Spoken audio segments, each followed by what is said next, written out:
예, 할렐루야. 오늘 4월 9일 금요일 날짜입니다. 오늘 본문 말씀 출애굽기 3장 1절에서 12절 말씀 함께 보도록 하겠습니다. 모세가 그의 장인 미디안 제사장 이드로의 양떼를 치더니 그 떼를 광야 서쪽으로 인도하여 하나님의 산 호렙에 이르매 여호와의 사자가 떨기나무 가운데로부터 나오는 불꽃 안에서 그에게 나타나시니라.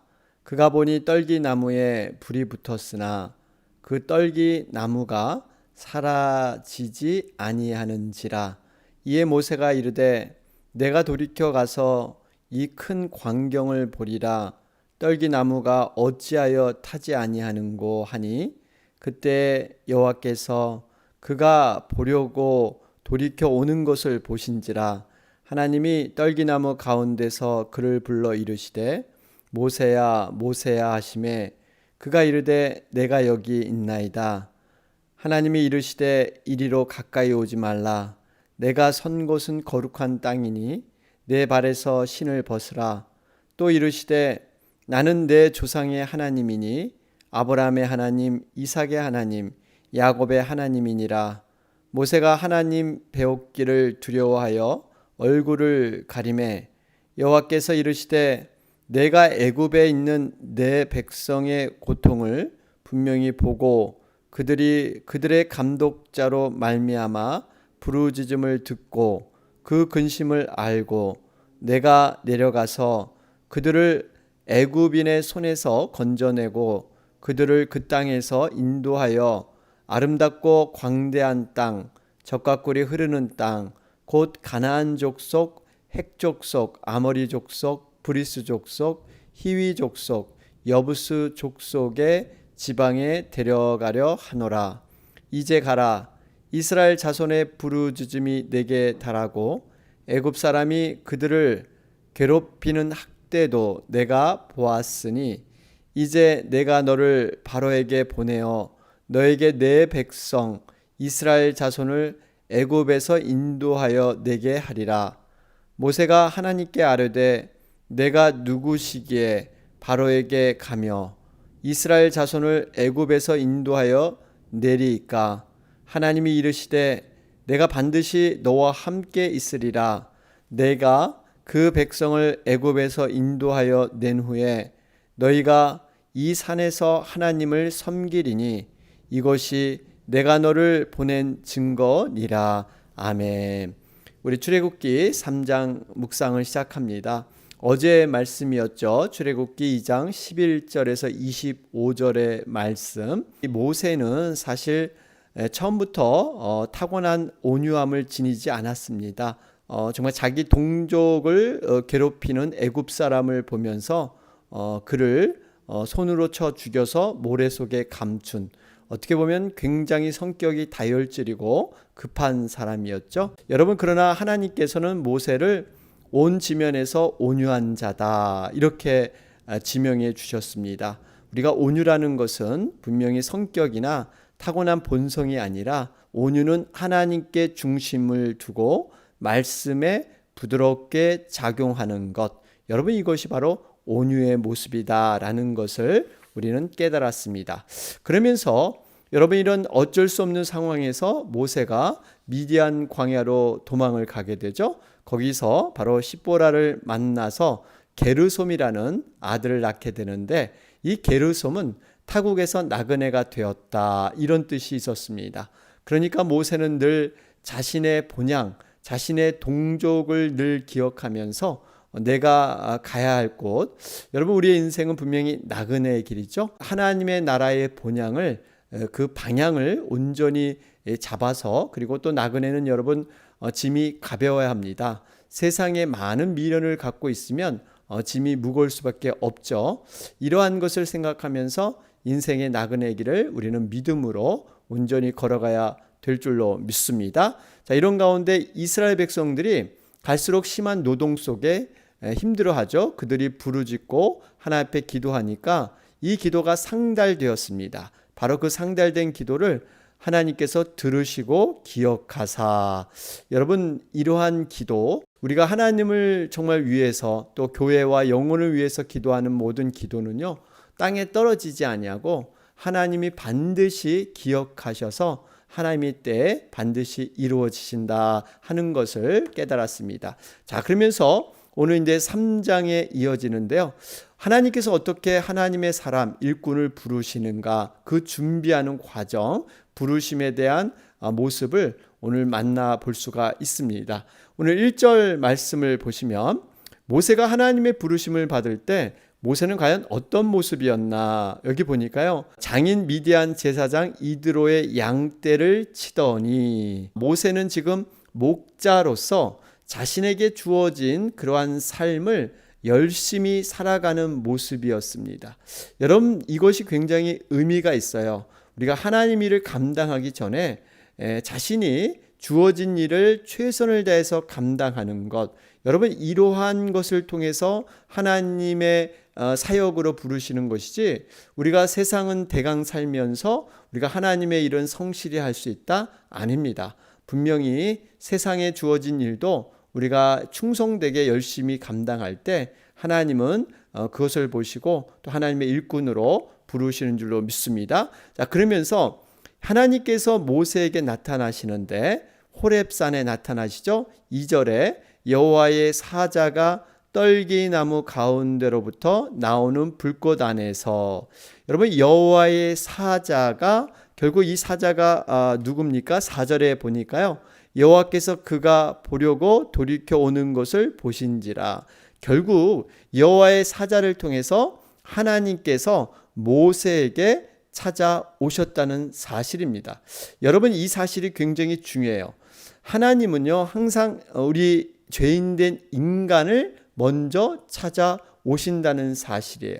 여러분, 만약에 하나님께서 우리 인간에게 찾아오지 않는다면요, 우리는 하나님을 깨달을 수 없는 존재입니다. 우리는 물론 하나님의 형상을 따라 이렇게 지음받아서 하나님과 교통할 수가 있죠. 하나님을 인지할 수 있는데 우리가 이 형상이 파괴됐습니다. 그래서 우리가 타락한 본성, 이 형상이 같이 지금 잔존해 있는데 우리에 있는 모습으로는 하나님의 전적인 것들을 다 깨달을 수 있느냐? 못하는 거죠. 그래서 하나님께서 계시를 해 주셔야 돼요. 이것이 바로 특별 은총, 특별 은혜라고도 하는데, 우리가 이 하나님의 깊은 그 존재와 능력과 하나님을 체험하기 위해서는 하나님께서 우리에게 나타나 주셔야 합니다. 그래야만 인간은 하나님을 깊이 깨달을 수가 있습니다. 감사한 것은 우리가 죄인된 타락한 본성을 가진 우리에게 하나님 먼저 찾아와 주셔서 하나님을 나타내 주셨다는 겁니다. 여러분, 아담이 범죄했을 때 아무리 아담이 하나님께 찾아가서 회개하고 용서를 구해야 되는데, 여러분, 먼저 아담에게 하나님이 찾아오셔서 다시 한번 구원의 약속을 주시죠. 여러분, 또 믿음의 조상 아브라함을 보세요. 우상 숭배했던 갈대아 우르에서 먼저 하나님이 찾아가서 그를 불렀습니다. 여러분, 예수님께서도 수많은 그러한 무리들을 물리치시고 먼저 찾아가서 소수의 제자를 부르셨습니다. 이 의미는 결국 하나님께서 우리를 찾아셔서 부르시기 때문에 우리는 바로 하나님의 자녀, 하나님의 구원받은 백성으로 서게 되는 줄로 믿습니다. 자, 그러면서 여기에 떨기나무가 등장을 하는데요. 이 떨기나무는 시내 광야에서 흔히 볼 수 있는 이 아카시아 나무 종류입니다. 굉장히 키가 작은 가시덤불로 구성이 됐죠.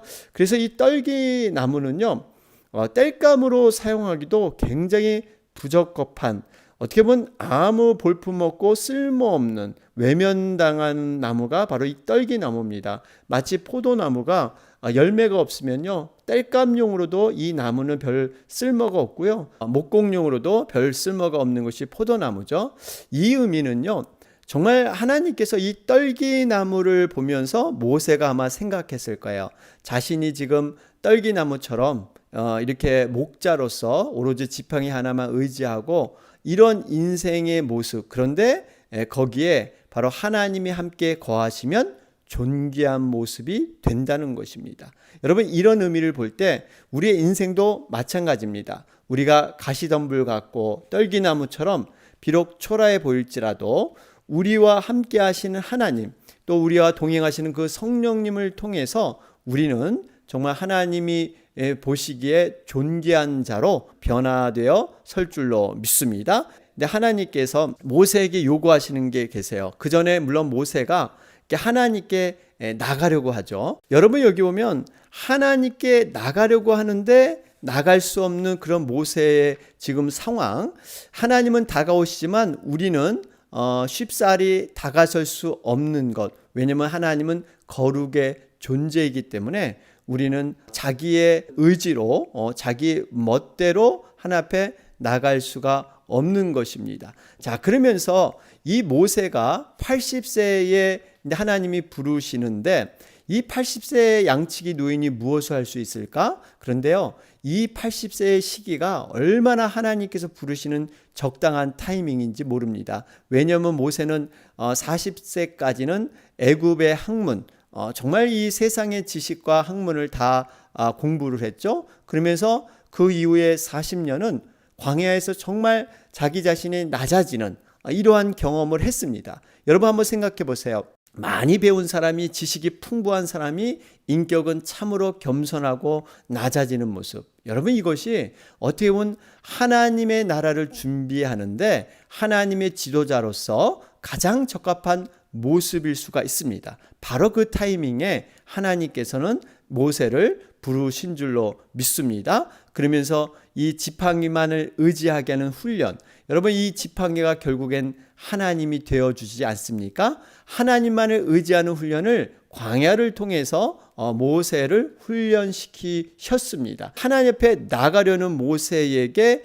하나님이 요구하시는 그러한 것이 있죠. 그것이 뭐냐면 신을 벗으라, 이런 말씀을 하고 계십니다. 5절에 보면 하나님이 이르시되 이리로 가까이 오지 말라, 내가 선 곳은 거룩한 땅이니 내 발에서 신을 벗으라. 여러분, 신이라는 것은 굉장히 그 바깥에 여러 가지 오물들이 묻을 수 있고 더러움이 쉽게 이루어지는 것이 신일 수가 있죠.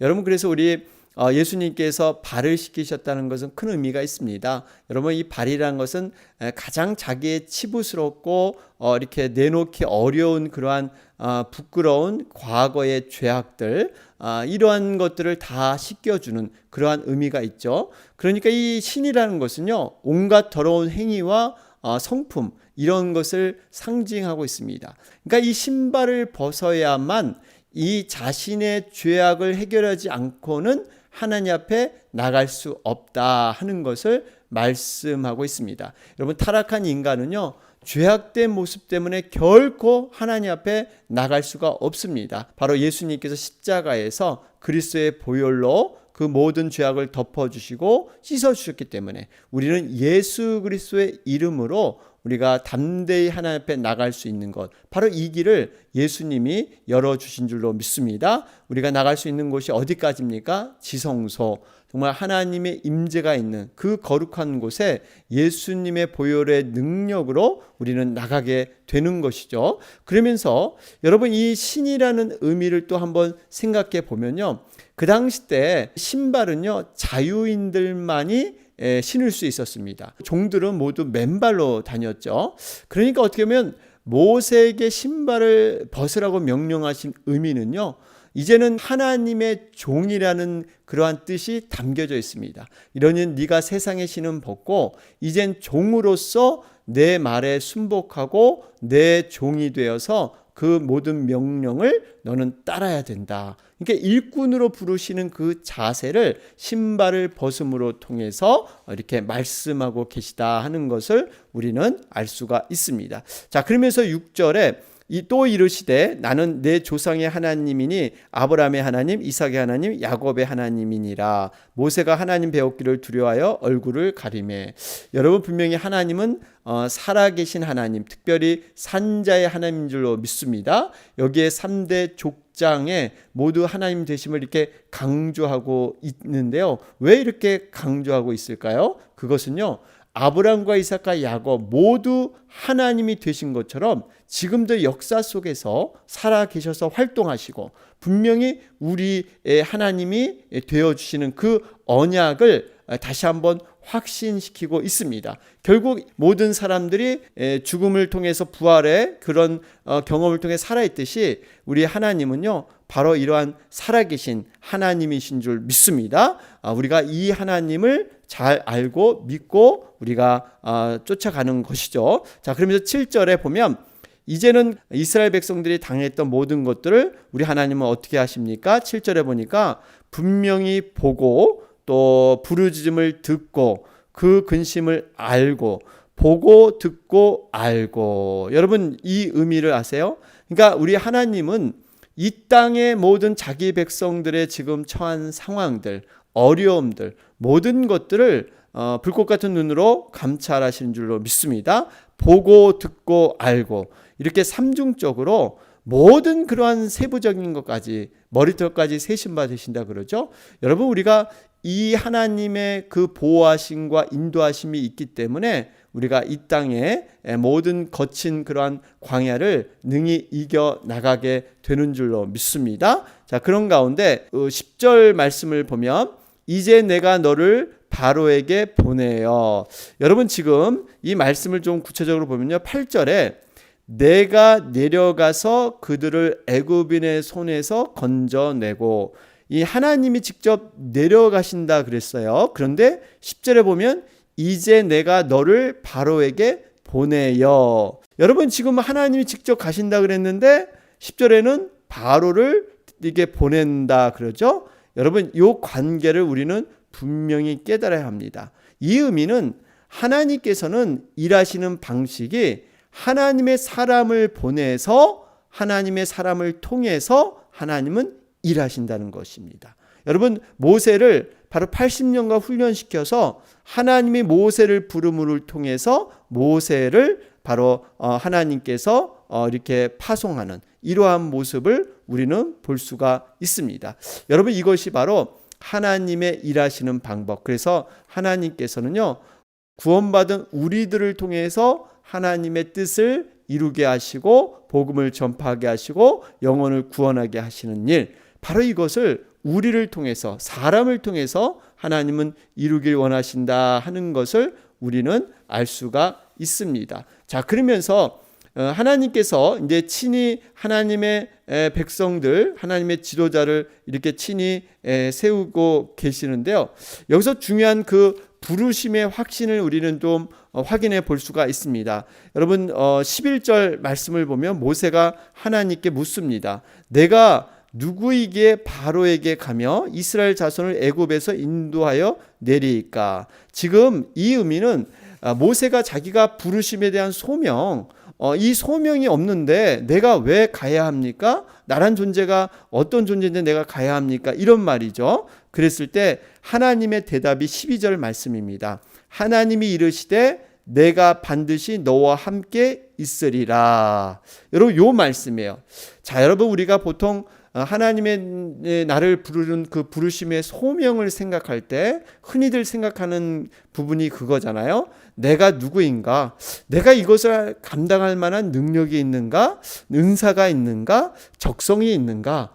정말 이 나에 대한 것을 많이 분석하고 돌아보게 됩니다. 그런데 하나님이 부르신 소명은요, 나의 어떠한과는 관계가 없다는 거예요. 뭐가 관계 있습니까? 12절에 하나님이 함께하는 것. 여러분 나는 부족하고 연약하지만 하나님이 함께하면 또 반드시 그 모든 소명을 감당할 수 있는 그러한 능력이 주어지는 줄로 믿습니다. 부르심의 성취는요, 내가 어떠함에 있지 않고 하나님이 함께하는 것.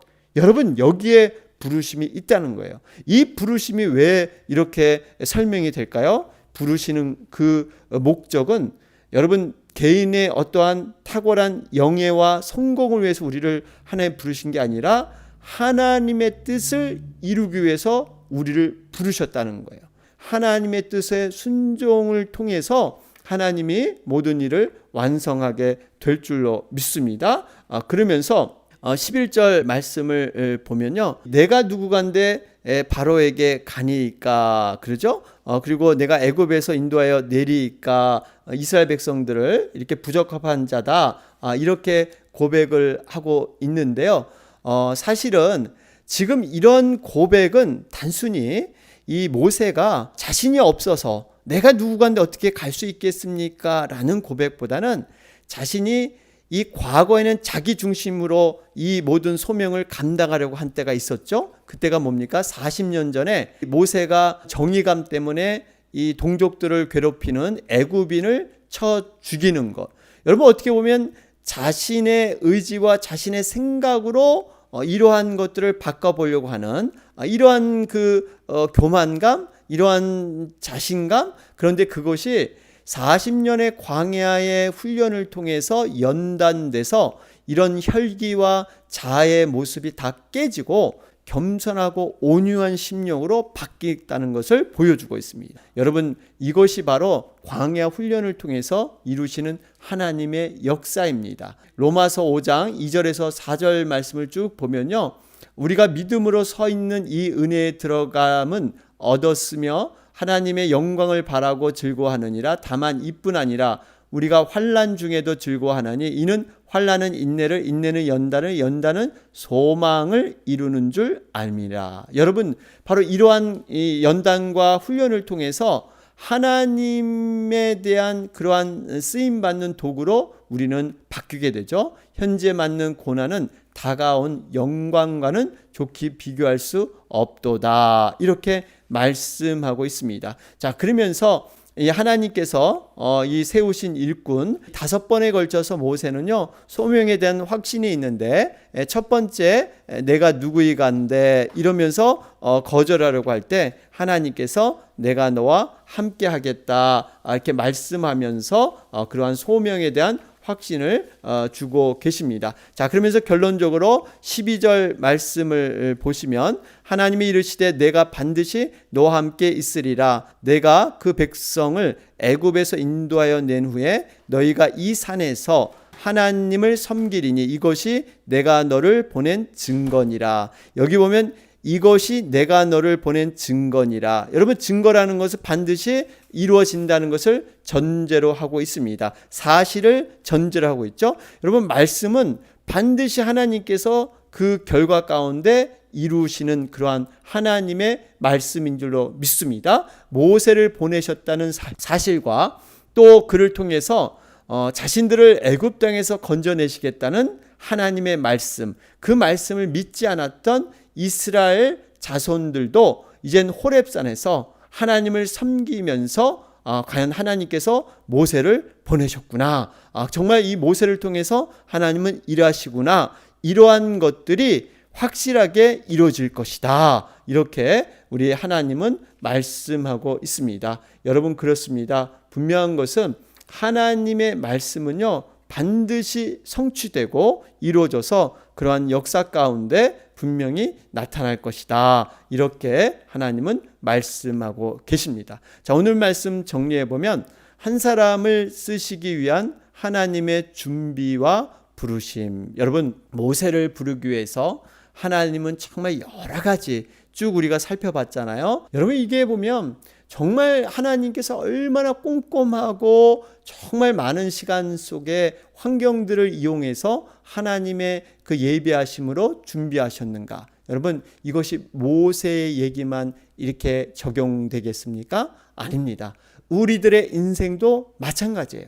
여러분, 우리 한 사람 한 사람을 하나님께서는 모세처럼 부르셨습니다. 정말 기가 막힌 모든 하나님의 그 움직이심과 역사하심, 준비하심을 통해서 우리 각자를 하나님이 쓰시고자 합당한 일꾼으로 하나님은 부르고 계시다는 거예요.